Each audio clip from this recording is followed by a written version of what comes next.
Be careful meeting people on these dating sites. This woman from Springfield, Missouri, met this man on a dating app from Nigeria. She ended up bringing him to the United States and lost her life in the worst way. Let me explain. This woman from Missouri met this Nigerian man on some dating app. They talked for several months before she ever went and visited Nigeria.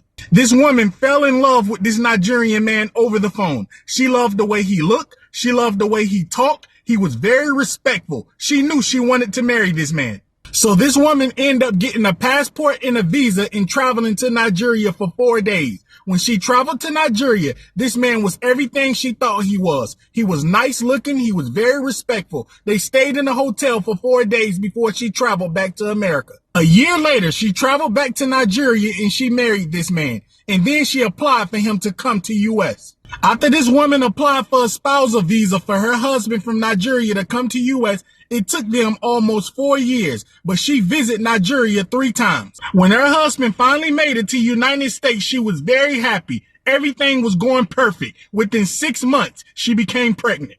3 months after this woman found out she was pregnant, her marriage took a turn for the worse when she found out her Nigerian husband was sending money back to Nigeria to some unnamed woman. She started searching through her husband's phone while he was asleep one day. She was looking through his WhatsApp messages. When she looked in his WhatsApp messages, she seen a woman asking, "Have you sent the money yet?" When this woman seen that text, she was very suspicious. It didn't make any sense to her. So she started texting that woman back on WhatsApp, acting like she was her husband. When the woman from Missouri got done texting this woman in Nigeria, she found out her husband was married to a woman in Nigeria with 3 children, and he was using some app to send her money. This woman then woke her husband up screaming and crying, and she confronted him about the text messages on WhatsApp, and she confronted him about him having a wife and 3 kids in Nigeria. This man from Nigeria denied everything. He said whoever that woman was on WhatsApp was lying. She then asked him how did she know his name. She then asked him why was he texting back and forth with her all day if he didn't have a clue who she was. So at this point, this woman from Missouri was pissed. She wanted a divorce. She didn't want to be married to him anymore.